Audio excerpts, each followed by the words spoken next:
नमस्कार. विशेष मुलाखतीच्या या भागामध्ये आपल्या सगळ्यांचं स्वागत. आपल्या सोबत आहेत आमदार योगेश कदम. योगेशजी नमस्कार. आणि आता या कार्यक्रमाच्या निमित्तानं आपलं आमच्या स्टुडिओत आगमन झालं त्याबद्दल धन्यवाद.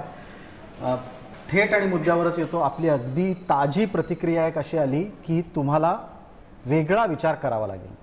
कदमांची वेगळ्या विचाराची व्याख्या काय असते? नाही बघा, मी ज्या विषयाला अनुसरून ते बोललो होतो तो आमचा दापोली मतदारसंघामधला अन्य पक्षांसोबतचा जो डिस्प्यूट होता तो आमच्या मतदारसंघापुरता सीमित आहे आणि मी त्या रेफरन्सने ते बोललो होतो. त्याचं महाराष्ट्राच्या राजकारणाशी किंवा महाराष्ट्राच्या कुठल्या पक्षांच्या गणिताशी त्याचा काही संबंध नव्हता आणि तो त्या मतदारसंघापुरता सीमित होता असं माझं मत आहे. तो विषय मिटलाय का अद्याप काय? हा जवळपास तो विषय मिटत आलेला आहे. कोणामुळे तुम्हाला इतकी तिरकी आणि थेट प्रतिक्रिया घ्यावी लागली? काम करत असताना प्रत्येकजण आपापला पक्ष वाढवायचा प्रयत्न करत असतो. आज आम्ही महायुतीमध्ये आहोत आणि महायुतीमध्ये असताना शिवसेना असेल, भाजप असेल, राष्ट्रवादी असेल, RPI असेल, अन्य आमचे सोबतचे घटक आहेत. हे प्रत्येकजण आपापल्या परीने आपापला मतदारसंघ अर्थातच आपापला पक्ष वाढवण्याचा प्रयत्न करत असतात. पण हे करत असताना आपण एकमेकांना दुखवणे अशी माझी भूमिका होती. एकमेकांना आपण सोबत घेऊन आपण सगळ्यांनी मतदारसंघामध्ये काम केलं पाहिजे आणि 45+ आपण जो नारा दिलेला आहे तो जर का आपल्याला गाठायचा असेल तर आपल्याला आपले डिस्प्यूट बाजूला ठेवून आपण सगळ्यांनी एकत्रित आलं पाहिजे असं माझं मत मी मांडलं होतं. जी, पण मग या सगळ्या स्थितीमध्ये तुम्ही एक जो उल्लेख करायचा टाळताय की नक्की या सगळ्यातला दोषी व्यक्ती कोण आहे, कोणामुळे तो वाद जन्माला आला? कारण हे वाद संपताना दिसत नाहीत, आता तर ते फार वाढत चालले. टाळायचा प्रश्न येत नाही. मी एकदा ऑलरेडी बोललेलो आहे ना. जी. आणि माझा एक स्वभाव आहे की तक्रार जास्त करायच्या नाही. आपण शेवटी माझा स्वभाव हा जरा शांत आहे आणि म्हणून मी माझा मनमिळाव स्वभाव हा जास्त आहे. एकदा भूमिका मांडली की ती वारंवार मांडून आपण नात्यामध्ये कटुता आणण्यापेक्षा ती जुळण्यासाठी आपण कसे प्रयत्न करावे असं माझा स्वभाव आहे आणि मग त्या स्वभावानुसार माझे आता रोज प्रयत्न चालू आहेत की जो आहे तो डिस्प्यूट संपवायचा आणि मतदारसंघासाठी, कोकणासाठी आणि आपल्या पंतप्रधान मोदी साहेब असतील किंवा राज्यामध्ये आज शिंदे साहेब असतील, फडणवीस साहेब असतील आणि अजितदादा असतील, ह्या तिघांच्या नेतृत्वाखाली आम्ही आज काम करतो. त्यामुळे आपापसामध्ये कॉम्पिटिशन बाजूला ठेवून आपण सगळ्यांनी एकत्र आलं पाहिजे ही भूमिका माझी आहे. पण मग यामध्ये असं दिसून येतं की कधी कधी राष्ट्रवादी कुरघोडी करते, कधी भारतीय जनता पार्टी कुरघोडी करते आणि तुम्ही त्यात अस्वस्थ होताना दिसता. नाही, अस्वस्थ बघा, शेवटी मी राजकारण करत असताना अस्वस्थ होऊन कधीच चालत नाही. शेवटी वडिलांपासून आम्ही राजकारण लहानपणापासून आम्ही बघत आलेलो आहोत. अनेक संघर्ष वडिलांनी केलेत, त्या संघर्षाचा भाग आम्ही होतो आणि अशा वेळेला अस्वस्थ होण्याचा काही प्रश्नच उद्भवत नाही. परंतु डिस्प्यूट होतात त्यावेळेला आपण मार्ग काढला पाहिजे ह्या विचाराचा मी आहे की सारखं त्या डिस्प्यूटवरती बोलत राहणं, सारखं त्याच्यावरती कुरघोडी करत राहणं हा माझा स्वभाव अजिबात नाही. एखादी समस्या समोर आली की त्याच्या सोल्युशनवरती, त्याच्या मार्गावरती माझे विचार जास्त असतात. तुम्हाला आता सोल्युशन सापडलंय का? मग जवळपास सापडलेलं आहे. काय आहे ते सोल्युशन? हेच आहे की एकत्र मिळून काम करणं. आमच्यामध्ये जे डिस्प्यूट आहेत, खरं तर रवींद्र चव्हाण साहेबांशी देखील मी स्वतः चर्चा केली की मला आजच माझ्या मतदारसंघामधील मंडणगड नगरपंचायतच्या नळपाणी योजनेसंदर्भात हे रवींद्र चव्हाण साहेबांसोबत बैठक करून आज मी आपल्या स्टुडिओमध्ये येतोय आणि ती बैठक अतिशय सकारात्मक झाली. तिथल्या मनमिळावू पद्धतीनं विषय सुटताना दिसतो. होय, सुटेल असं माझं मत आहे. जी, तुमचा प्रयत्न तसा आहे आणि एक ओळख जी आमदार योगेश कदम ही एकमेव तुमची ओळख नाहीये. तुमची एक दुसरी ओळख आहे आमदार योगेश रामदास भाई कदम. भाई आजकाल एवढे का चिडले? काय झालंय त्यांना? शेवटी बघा, शेवटी मुलाच्या मतदारसंघामध्ये जर का काही गोष्टी घडत असतील ज्या त्यांना वडील म्हणून पटत नसतील, म्हणून तर काही गोष्टी रिॲक्शन त्यांच्या आल्या होत्या आणि शेवटी वडील म्हणून ते साहजिक आहे. ज्यावेळेला उद्धव ठाकरे यांनी माझ्या मतदारसंघामध्ये जेव्हा मला त्रास द्यायला सुरुवात केली आणि रामदास भाईंचा मुलगा म्हणून त्यांनी रामदास भाईंना संपवण्याच्या प्रयत्नानंतर योगेश कदम देखील संपलं पाहिजे असे जेव्हा प्रयत्न उद्धवजींनी केले त्यावर देखील रामदास भाईंच्या प्रतिक्रिया आल्या होत्या ना. त्यावर देखील रामदास भाईंनी मुंबईमध्ये येऊन पत्रकार परिषद घेऊन रामदास भाईंच्या डोळ्यात अश्रू देखील आले होते आणि जे काही राजकारण घडलं दापोली मतदारसंघाच्या अख्ख्या राज्याने बघितलं त्यावेळेला एक वडील म्हणून रामदास भाईंच्या त्या प्रतिक्रिया देखील होत्या. शिवसेना नेते म्हणून तर होत्याच, परंतु वडील म्हणून देखील होत्या ज्या साहजिक होत्या ना, मी समजू शकतो आणि आत्ता देखील तेच घडत होतं आणि म्हणून भाईंची ती रिॲक्शन आली होती. परंतु मला वाटतं आता ह्या वादावरती पडदा जवळपास पडत आलेला आहे हा वाद मला कुठेही वाढवायचा नाही, जी. कारण शेवटी शिवसेना भाजप ही मजबूत युती आहे. राष्ट्रवादी तर किंबहुना आता अजितदादा आमच्या महायुतीमध्ये सामील झालेत, परंतु शिवसेना भाजप ही नॅचरल अलायन्स आहे आणि मतदारसंघामध्ये जे काही डिस्प्यूट आहेत ते आमच्या लेवलवरती आम्ही संपवणार. त्याच्यामध्ये अगदी तुम्ही आता वर्तमानातल्या स्थितीमध्ये बोलत असताना असं म्हणता आहात की तुम्हाला आत्ताचे वाद वाढवायचे नाहीत, पण एक गोष्ट तुम्ही निश्चित उल्लेख केलात, भूतकाळामध्ये योगेश कदम या एका व्यक्तीच्या विरोधात उद्धव ठाकरे उभे राहिले. म्हणजे हे खरं तर तसं पाहायला गेलं तर अनाकलनीय आहे. म्हणजे उद्धव ठाकरेंचं स्ट्रेचर काय आणि त्यांनी एका आमदाराच्या मागे लागावं, त्यात सुद्धा रामदास कदमांना त्यांनी मध्ये घ्यावं, अशी का परिस्थिती होती? असं नक्की दुखणं काय होतं? रामदास कदमांपासून उद्धव ठाकरेंना भीती होती? नाही, नक्कीच भीती असावी ना. हा इतिहास तुम्ही 2009 पासून बघा. ज्यावेळेला रामदासभाई विरोधी पक्षनेते झाले त्यावेळेला रामदासभाई विरोधी पक्षनेते होऊ नये ह्यासाठी उद्धवजीने प्रयत्न केले होते. सामान्य कैलासवासी त्यांच्याच पक्षाचे होते ना गोपीनाथ, सामान्य कैलासवासी गोपीनाथजी मुंडे यांना विरोधी पक्षनेते केले तरी सगळं चालेल, पण रामदासभाईंना मिळू नये असे प्रयत्न जेव्हा उद्धवजीने केले, त्यानंतर 2009ला रामदासभाईंना पाडण्याचं जे षडयंत्र झालं ते उद्धवजीनेच रचलं आणि रामदासभाईंना पाडलं गेलं गुहागरमध्ये. अगदी निवडणुका लागायच्या म्हणजे तिकीट फॉर्म भरायच्या आदल्या दिवशी रामदासभाईंना तिकीट जाहीर होतं. फॉर्म भरल्यानंतर फक्त आम्हाला 11 दिवस 9 दिवस मिळतात. म्हणजे रामदासभाईंना पूर्णपणे पाडायचे तिथे षडयंत्र हे उद्धवजीने रचलं. पण योगेशजी, मला एक छोटा प्रश्न आहे. एक सर्वसामान्य माणूस म्हणून मला याचं उत्तर द्या. रामदास कदम शिवसेनेत, उद्धव ठाकरे शिवसेनेत, रामदास कदम शिवसेनेचे नेते, उद्धव ठाकरे शिवसेनेचे पक्षप्रमुख. उद्धव ठाकरे पक्षात स्वतः ज्याचं नेतृत्व करतात त्याच पक्षातल्या माणसाला पाडण्यासाठी प्रयत्न करतात. उद्धवजींचा हाच तो स्वभाव त्यांना नडतोय. आज शिवसेना पक्षामध्ये फूट पडायचं काम ही एकच कूटनीती आहे. फक्त रामदासभाईंसोबत नाही, तुम्ही लीलाधर ढाके साहेब बघा, तुम्ही मनोज जोशीजी बघा, तुम्ही एकनाथ शिंदे साहेब बघा, तुम्ही रामदासभाई बघा, तुम्ही दिवाकर रावते बघा, असे अनेक नेते आहेत ज्यांना उद्धव ठाकरे यांनीच संपवलेलं आहे. वंदनीय बाळासाहेबांच्या नंतर शिवसेना फक्त माझीच राहिली पाहिजे, माझ्या पुढे कोण सिनियर गेला तर उद्याचं मुख्यमंत्रीपद मला मिळणार नाही. रामदासभाई त्यावेळेला विरोधी पक्षनेते होते. विरोधी पक्षनेते हा उद्याचा येणारा सरकारमधला हा मुख्यमंत्री म्हणून त्यांच्याकडे बघितलं जातं. अशा वेळेला रामदासभाईंचं कॉम्पिटिशन आपण कट केलं पाहिजे, त्यांना आपण पराभूत केलं पाहिजे. अशा कूटनीतीने उद्धवजींनी रामदासभाईंचा पराभव केला आणि ही त्यांची नीती आहे. मी याही अगोदर म्हटलं होतं की नेत्यांना संपवायचं. उद्याच्या भविष्याच्या कालावधीमध्ये शिवसेना ही माझ्या मुलाची आदित्यची झाली पाहिजे आणि म्हणून नेत्यांना संपवायचं कूटनीती हे त्यांचं राजकारण आहे, हे त्यांचे राजकारणाचं बेस आहे. इथे एक गोष्ट लक्षात येऊ शकते की समजून आपण धरून चालू तुमच्या तर्काच्या अनुसार की रामदास कदम हे त्यांच्या उद्धव ठाकरेंच्या भावी मुख्यमंत्री पदाच्या आड येणारा एक अडसर होते. योगेश कदमांचं काय? योगेश कदम आदित्य ठाकरेला कॉम्पिटिटर होते का? नाही, आता मला त्याचं कारण आजही मला कळलेलं नाही. मी काही युवा सेनेमध्ये मी आदित्यजींसोबत जवळपास 8-9 वर्ष काम केलं. मी महाराष्ट्रामध्ये युवा सेना बांधणीमध्ये मी असेल, माझा भाऊ असेल, युवा सेनेची अन्य टीम आम्ही महाराष्ट्रामध्ये जायचो, इंटरव्ह्यू घ्यायचो आणि युवा सेना आम्ही बांधणी करायचो. आदित्यजींना युवा सेनेच्या सोबत त्यांना ताकद दिली पाहिजे ह्या मताचा मी देखील होतो. युवा सेनेचा महाराष्ट्रामधला आदित्यजींनंतर मी एकमेव आमदार होतो. युवा सेनेचं दुसरं कोणी आमदार नव्हतं. बिलकुल. आणि 2019 मध्ये देखील मातोश्रीमध्ये अशा चर्चा झाल्या होत्या की 2019 मध्ये देखील योगेश कदम काही निवडून येत नाही, म्हणजे आपण ज्या संभाव्य आमदारांची यादी तयार करतो त्याच्यामध्ये देखील माझं नाव त्यांनी ठेवलं नव्हतं. म्हणजे योगेश कदम पराभव 2019लाच झाला पाहिजे असे प्रयत्न करायचे त्यावेळेला मातोश्रीमध्ये झाले होते असं कारण काय? पण म्हणजे याचं उत्तर एक लॉजिकल लागेल ना की एवढं सगळे तुम्ही आक्षेप नोंदवताय. भाईंच्या बद्दलची गोष्ट समजू शकतो, तुमच्याबद्दल हे आक्षेप असण्याचं कारण अजून नाही कळत. आता बघा, मी माझी स्वतःची स्तुती मी करू इच्छित नाही, परंतु शेवटी रामदासभाईंचे काही गुण माझ्यामध्ये देखील आहेत. दापोली मतदारसंघ मी फार कमी वेळेत मी बांधला. 2016 ऑक्टोबरला मी सुरुवात केली. 2-2.25 वर्षाच्या कालावधीमध्ये दापोली मतदारसंघ जो राष्ट्रपतीकडे गेला होता मी खेचून आणला. रामदासभाईंच्या माध्यमातून विकास कामं आणली, पण पक्ष मजबूत केला आणि तिथला शिवसेनेने माझ्या पाठीशी उभा राहिला आणि आजही जो माझ्या पाठीशी उभा आहे. म्हणून भविष्याच्या दृष्टीने कदाचित त्यांना योगेश कदम हा ते एक थ्रेट वाटला असेल, एक धोका वाटला असेल भविष्यामध्ये, माहिती नाही. जो विचार उद्धवजींचा असेल कदाचित तसे विचार आदित्यजींचे देखील असू शकतात, अशी शक्यता नाकारता येत नाही. तुम्ही युवा सेनेत काम करत असताना तुम्हाला आदित्य ठाकरेंचं व्यक्तिमत्व काय म्हणून जाणवलं? कसं आहे? वडिलांसारखंच आहे का वडिलांपेक्षा जास्त डेंजरस आहे? मी तुमच्या दुसऱ्या स्टेटमेंटची मी सहमती दर्शवेन.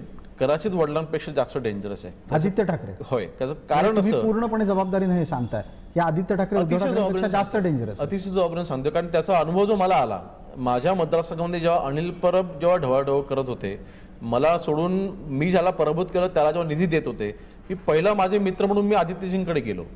परंतु आदित्यजींनी मला मदत करायच्या ऐवजी मला असं सांगितलं की माझ्या दोघांच्या मध्ये माझं सँडविच होतंय, कारण मी ह्याच्यामध्ये पडणार नाही. एखादा तुमचा युवासेनेचा सहकारी अडचणीमध्ये आहे, तुमच्याच पक्षामधला एक नेता त्याला अडचण निर्माण करतोय, तुमची भूमिका काय असायला हवी होती? तुम्ही वाचवायला होतं. योगेश कदमला तुम्ही वाचवायला हवं होतं. योगेश कदमची भूमिका तुम्ही ठामपणे तुमच्या वडिलांसमोर किंवा त्या नेत्यासमोर मांडायला हवी होती, किंवा तुम्ही योगेशला त्रास द्यायचा नाही, तो आपला आहे म्हणून. ती भूमिका सोडून त्यांनी त्याच्यामध्ये त्या विषयाकडे दुर्लक्ष केलं आणि योगेश कदमला कसा त्रास दिला जाईल ह्याच्या पाठीमागे करायचे ते देखील असू शकतील ना, हे आता नाकारता येत नाही. आणि म्हणून तोंडावरती वेगळं बोलायचं आणि पाठीमागनं वेगळं राजकारण करायचं हा त्यांचा स्वभाव असू शकतो. जी, आता याच अनुषंगाने एक थोडा मुद्दा पुढे नेतो. तुमचं रक्त, तुमचा DNA हा शिवसेना आहे. ती शिवसेना जी बाळासाहेबांची शिवसेना. प्राप्त स्थितीमध्ये आपण काय पाहणार आहोत थोड्या दिवसांनी, तर राहुल गांधींच्या सभेच्या व्यासपीठावर उद्धव ठाकरे कदाचित दिसतील. आमंत्रण गेलेलं आहे. बाळासाहेब स्वाभिमानी होते. बाळासाहेबांचा काळ असता तर 100% ते काही काँग्रेसच्या व्यासपीठावर कधीच गेले नसते. आता ज्या वेळेला एक तुमच्यासारखा शिवसैनिक जो आजही बाळासाहेबांच्या नावानं शिवसेनेशी जोडलेला आहे, त्याला राहुल गांधींच्या नेतृत्वात उद्धव ठाकरे व्यासपीठावर दिसतील, तेव्हा तो शिवसैनिक काय विचार करेल? नाही, काँग्रेसच्या व्यासपीठावरती आदित्यजी ऑलरेडी गेलेले आहेत. मागच्या वेळेला उद्धव ठाकरे जाऊ, आता उद्धवजी पण जातीलच. विशेष म्हणजे मला आता समजलंय की शिवतीर्थावरती म्हणजे शिवाजी पार्कवरती राहुल गांधीची सभा होणार आहे आणि त्या शिवतीर्थावरती राहुल गांधींच्या व्यासपीठावरती उद्धवजींना निमंत्रण आलेलं आहे. लाज असं करायचं जाणार नाहीत, इतका मी स्पष्ट बोलेन. ज्या व्यासपीठावरनं जिथून शिवसेनेचा जन्म झाला त्या दादरमध्ये शिवतीर्थावरती जर का अशा पद्धतीने जर का उद्धवजी जाणार असेल त्यांच्या व्यासपीठावरती, तर त्यांना लाज वाटली पाहिजे. कारण काँग्रेसच्या व्यासपीठावरती आपण तिथे जाणं आणि उद्धवजींनी एवढं लक्षात घेतलं पाहिजे की त्याच व्यासपीठावरनं काँग्रेसला खडे बोल हे वंदनीय बाळासाहेबांनी सुनावलेले आहेत. तिकडे मला वाटतं हे लाज्यास्पद असेल. हे त्यांनी करणं असं माझं तरी मत आहे. जर का त्यांनी ते केलं तर उद्धव ठाकरे आज जे 90% संपलेत ना, त्या दिवशी 100% संपतील. नाही, तुम्हाला वाटतं हा नियतीचाच क्रूर डाव आहे? मला वाटतं ही नियती उद्धवजीने स्वतः ओढावून घेतलेली आहे. की त्यांच्यावरती नियतीचा डाव असण्यापेक्षा उद्धवजीने स्वतःवरती ओढावून घेतलेला आहे. स्वतःच्या नेत्यांना संपवणं, काँग्रेसचे विचार स्वीकारणं, सोनिया गांधीच्या पायाशी जाणं, राहुल गांधींच्या शिवतीर्थाच्या सभेवरती जाणं, मला वाटतं हे स्वतःला संपवत आहेत. त्यामुळे एकनाथ शिंदे साहेबांना की आम्हाला काही करायची गरज पडणार नाही असं माझं तरी मत आहे. पण दुसऱ्या बाजूला एक तर्क असा आहे की त्यावेळेला राहुल गांधी आले आणि राहुल गांधींनी बाळासाहेबांच्या समाधीवर डोकं ठेवलं तर उद्धव ठाकरे जिंकणार नाहीत? नाही, बघा, वंदनीय बाळासाहेबांच्या स्मारकावरती येऊन डोकं टेकणं म्हणजे बाळासाहेबांचे विचार स्वीकारणं असं होत नाही ना. नाटकं करण्यासाठी काही करतील ना ते. म्हणजे मतदारांमध्ये संभ्रम निर्माण करणं ही एक गोष्ट आणि शिवसेनेचे विचार स्वीकारणं ही एक गोष्ट. त्यांनी 370 कलमला त्यांनी विरोध का केला? जेव्हा 370 कलम हटवलं जात होतं त्यावेळेला राहुल गांधींनी लोकसभेमध्ये त्यांनी विरोध का केला? तिथं बाळासाहेबांची भूमिका होती. आणि ज्यावेळेला राम मंदिर उभं राहत होतं त्या राम मंदिराच्या उद्घाटनाच्या कार्यक्रमाला, प्राणप्रतिष्ठेच्या कार्यक्रमाला त्यांना निमंत्रण होतं, ते का गेले नाहीत? राहुल गांधी सुद्धा गेले नाही आणि उद्धव ठाकरे सुद्धा गेले नाहीत. मग तुम्ही बाळासाहेबांचे विचारच तुम्हाला जर का नको हवे असतील, मग स्मारकावर डोकं ठेवून तुम्हाला काय करायचं? तुमच्या लेखी समजा राहुल गांधी बाळासाहेबांच्या स्मारकावर गेले, नतमस्तक झाले, तर ते नाटक असेल? 100% नाटक असेल. आणि बाळासाहेबांच्या स्मारकावरती जर का डोकं टेकलं तर त्यांना आशीर्वाद नाही, बाळासाहेब हा त्यांना शापच देतील. काय म्हणाले असते जर समजा आज बाळासाहेब असते तर? नाही, मला वाटतं बाळासाहेबांनी नजर फिरवली असती. राहुल गांधी परिवाराला बाळासाहेब कसे स्वीकारू शकले असते? कधीच नाही ना. बाळासाहेबांनी स्पष्ट म्हटलं होतं की जर का शिवसेनेला काँग्रेससोबत जायची जर का वेळ आली तर मी माझं शिवसेनेचं दुकान बंद करेन, हे एका इंटरव्ह्यूमध्ये बाळासाहेब म्हटले होते. अशा वेळेला गांधी कुटुंबासोबत वंदनीय बाळासाहेब कधीच गेले नसते ना. उद्धवजींनी त्यांच्यासोबत जावं फक्त स्वतःची राजकीय खुर्ची वाचवण्यासाठी. संघर्ष करायचा असेल तर उद्धवजींनी स्वतः एकट्याने करावा ना. गांधी परिवाराला सोबत घेऊन कशाला, काँग्रेसला सोबत घेऊन कशाला? इथेच तर आमचं डिस्प्यूट झालं होतं, आमचे विचार इथेच अडले होते. आणि म्हणून मला वाटतं त्यांनी कुठेतरी हा विचार केला पाहिजे. परंतु आता ते विचाराच्या पलीकडे गेलेले आहेत. त्यांना आता फक्त ती मुख्यमंत्रीपदाची खुर्ची दिसते आणि त्या खुर्चीसाठी आज उद्धव ठाकरे कुठल्याही तळागाळाला जाऊ शकतात. तुम्हाला वाटतं परत कधी महाराष्ट्रामध्ये उद्धव ठाकरे मुख्यमंत्रीपदी बसतील? आता जनता त्यांना कधीच बसवणार नाही. उद्धवजींनी एखाद्या विधानसभेच्या मतदारसंघात जरी निवडला ना, त्या विधानसभेच्या मतदारसंघामध्ये देखील उद्धवजी ठाकरे निवडून येऊ शकत नाहीत. इतकी चीड त्यांच्या बाबतीमध्ये आज शिवसैनिकांमध्ये आहे आणि महाराष्ट्राच्या जनतेमध्ये आहे. त्यांना मुख्यमंत्री व्हायचं होतं ना, त्यांनी राजीनामा दिला असता किंवा ज्यावेळेला सरकार पडलं, ज्यावेळेला अजितदादांनी शपथविधी घेतला होता, त्यानंतर पुन्हा राष्ट्रवादी राजवट लागलं, त्यावेळेला उद्धवजींनी महाविकास आघाडी करण्यापेक्षा पुन्हा निवडणुकीला सामोरं जायला हवं होतं, निवडून यायचं होतं, आणायचे होते 100पेक्षा जास्त आमदार निवडून आणि हक्काने मुख्यमंत्री व्हायचं होतं. महाविकास आघाडी कशासाठी? तुम्हाला मुख्यमंत्री व्हायचं होतं त्यासाठीच ना. भाजपच्या दिशेने त्यांनी फक्त काय म्हणतो आपण, त्यांच्या फक्त नावाचा वापर करून की भाजप आमच्यावरती अन्याय करते हे या गोष्टींचा वापर करून तुम्ही स्वतः मुख्यमंत्री होऊ पाहत होतात. अशा वेळेला तुम्ही महाविकास आघाडी नको करायला हवी होती. एका बाजूला हे सगळं तुम्ही बोलत आहात आणि जनता पण हे ऐकते आणि जनता पण मनातल्या मनात हा विचार करतच असेल ना की हे सगळं कोण बोलतंय. तर ती माणसं बोलतायत जी 2.5 वर्ष सत्तेमध्ये गुण्यागोविंदानं काँग्रेस राष्ट्रवादी बरोबर आणि उद्धव ठाकरेंच्या नेतृत्वात राहिलेली आहेत. नाही, अजिबात नाही ना. तुम्ही त्यावेळेचे आपल्या चॅनलवरती देखील अनेक वेळा बातम्या अशा आल्या होत्या की शिवसेनेचे काही आमदार नाराज आहेत. ही नाराजी आम्ही वेळोवेळी बोलावून दाखवायचो. म्हणजे त्यावेळेला बघा, शेवटी आज अजितदादा आजही महायुतीमध्ये आहेत, परंतु आज अजितदादा त्यांच्या आमदारांना थेट निधी देत नाहीत. आज अजितदादा त्यांच्या अर्थ खात्यामधून डायरेक्ट त्यांच्या पदाधिकाऱ्यांना निधी देत नाहीत. हा कंट्रोल मुख्यमंत्री साहेबांचा आहे ना. तसा कंट्रोल उद्धवजींचा नव्हता ना. उद्धवजींना प्रशासनच माहिती नव्हतं ना. अर्थ खातं कसं चालतं, मुख्यमंत्र्यांकडे कुठल्या फायली येतात, मुख्यमंत्र्यांचे अधिकार काय. उद्धवजींनी प्रशासन कधी हाताळले नसल्यामुळे त्यांना ते पद कळलंच नाही ना.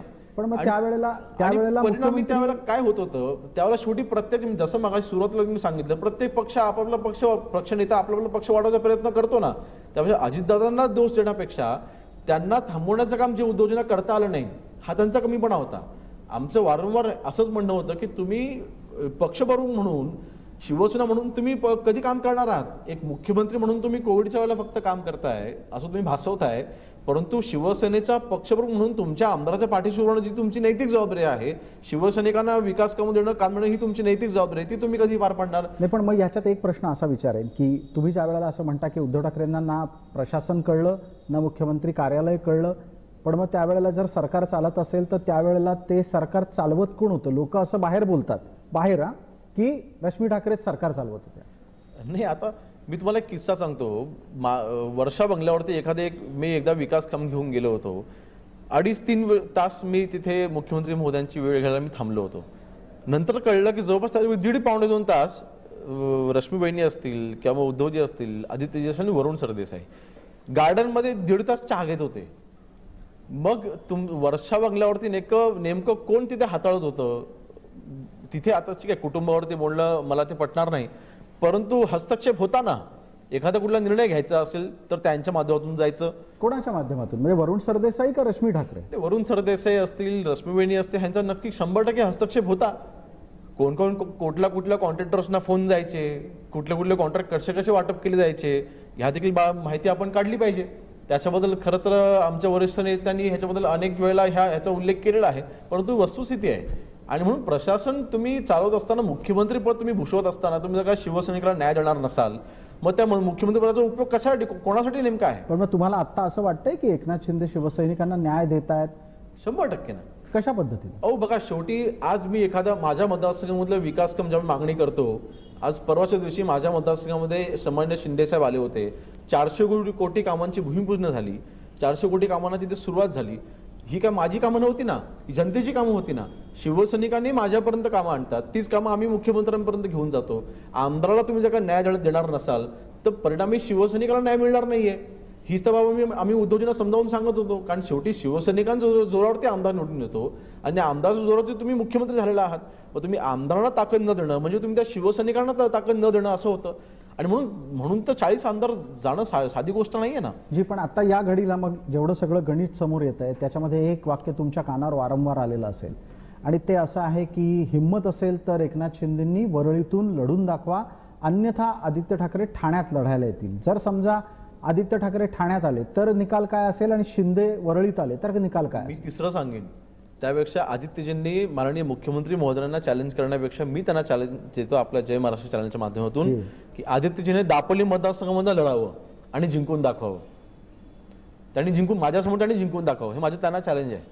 त्यांचे विचार जर का लोकांनी स्वीकारले असते तर त्यांनी बिंदास माझ्या दापोली मतदारसंघामध्ये निवडून लढून दाखवावी आणि जिंकून दाखवावी, हे माझे त्यांना चॅलेंज आहे आपल्या माध्यमातून. त्यामुळे आदित्यजीने वरळीमधनं किंवा मग ठाण्यामधनं लढण्याची भाषा तर करूच नये, जिथे एकनाथ शिंदे साहेबांसोबत खालच्या तळागाळातला कार्यकर्ता जोडलेला आहे. शेवटी तिथे मुख्यमंत्री म्हणून नाही तर एकनाथ शिंदे म्हणून शिंदे साहेबांना तिथे लोक मानणारी आहेत. आणि म्हणून मला वाटतं तिथे त्यांनी त्या लढण्याच्या गोष्टी करूच नये, त्यांनी दापोली मतदारसंघात येऊन निवडणूक लढावी. हे तुम्ही आव्हान देत असताना प्राप्त स्थितीत असं आत्ता दिसतं आहे की कोकणात बरेचसे नेते कदाचित येत्या काही दिवसांमधून इकडे तिकडे झालेले दिसतील. जर समजा भास्कर जाधवांसोबत कदमांना काम करायची वेळ आली तर? नाही, ज्या वेळेला बघा शेवटी भास्कर जाधवांसोबत माझं काही पर्सनल डिस्प्यूट नाही आहे, आम्हा कदमांचं काही पर्सनल डिस्प्यूट नाही आहे. ज्या वेळेला महायुती झाली, शिंदेसाहेब ज्यावेळेला मुख्यमंत्री झाले, तर रामदास भाईंच्या बाबतीमध्ये भास्कर जाधव यांनी खालच्या तळावर जाऊन त्यांनी टीका केली होती. त्यांची मिमिक्री, रामदास भाईंची मिमिक्री करणं किंवा त्यांच्या बाबतीमध्ये अतिशय घाणेरड्या शब्दात त्यांच्याबद्दल उल्लेख करणं, आणि म्हणून मी जास्त चिडलो होतो. एक मुलगा म्हणून मी चिडलो होतो आणि म्हणून भास्कर जाधवांच्या विरोधामध्ये मी जे काय बोललो ते बोललो. पर्सनल आमचं काहीच भांडण नाही. पण मग तुम्ही हृदयावर दगड ठेवून भास्कर जाधवांना स्वीकाराल काय? भास्कर जाधव येणारच नाहीये.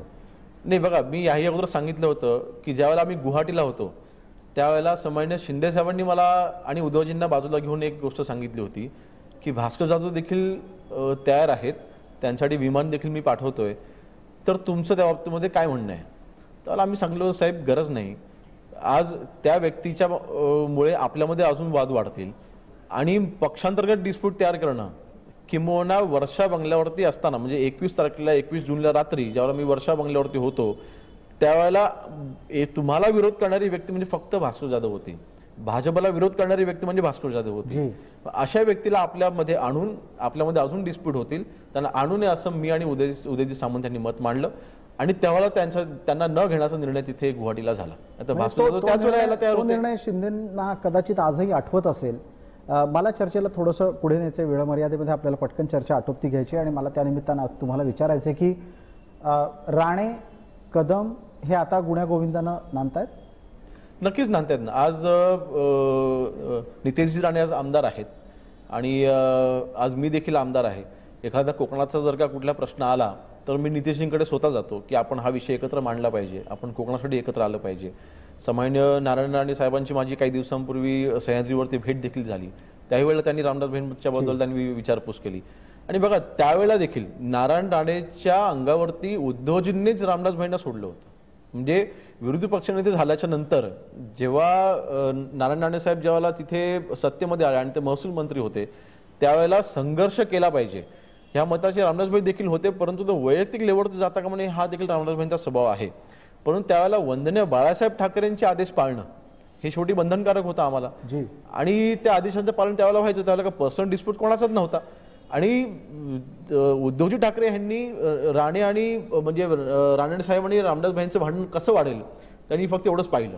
म्हणजे राणे साहेब आणि रामदास भाई एकत्र आले तर कोकणामध्ये उद्धव ठाकरे कधीच पुढे होऊ शकणार नाही त्यांना माहिती होतं. मला तोच मुद्दा पटकन घ्यायचा आहे. अगदी छोटासा वेळ आपल्याकडे उरलेला आहे, पटकन सांगा. राणे अधिक कदम 1+1 11 आहेत का 2 आहेत? मी 11 म्हणेन, कारण आता आमची ताकद वाढलेली आहे. बरं, नारायण राणे सारखी व्यक्ती आणि रामदास भाईंसारखी व्यक्ती ज्यावेळेला एकत्र येईल ना त्यावेळेला कोकणाचा विकास हा कोणी थांबवू शकणार नाही. मला पटकन 5 प्रकल्प सांगा जे तुम्हाला कोकणात हवे आहेत. पहिला मोठा प्रकल्प म्हणजे कोयनेचं 67 TMC वाहून होणारं पाणी जे कोकणाला वरदान ठरू शकतं. दुसरं म्हणजे ज्याचं भूमिपूजन सामान्य मुख्यमंत्री साहेबांनी केलं हरणे बंदर, जे कोकणासाठी वरदान आहेच आणि ठरू शकतंय. आमच्याकडे मोठ्या कंपनीज नाहीत. माझा मंडणगड तालुका वंदनीय भारतरत्न डॉक्टर बाबासाहेब आंबेडकरांचा तालुका, त्या तालुक्याला MIDC मिळावी 850 एकरमध्ये. ते माझं स्वप्न आहे, ते आता पूर्णत्वास जवळपास जाते. आणि कोकणामध्ये रोड कनेक्टिव्हिटी जो ग्रीन कॉरिडॉर प्रोजेक्ट जो मुख्यमंत्री साहेबांनी त्यांचा ड्रीम प्रोजेक्ट आज केलेला आहे ज्याच्याने समृद्धीपेक्षाही जास्त समृद्धी ही आमच्या कोकणाला मिळेल. म्हणजे मुंबई गोवा हवे तर आहेच, पण त्या व्यतिरिक्त हा प्रकल्प देखील अतिशय महत्त्वाचा आहे. बिलकुल. योगेशजी खूप खूप धन्यवाद, आपण आलात आणि त्यानिमित्तानं दिलखुलास अनेक मुद्द्यांवर आपल्याबरोबर चर्चा झाली. पुनश्च एकदा धन्यवाद. आपण मला बोलावलं, खूप धन्यवाद. धन्यवाद. विशेष मुलाखतीच्या या भागामध्ये तुर्तास इतकंच. आपण पाहत रहा फक्त जय महाराष्ट्र.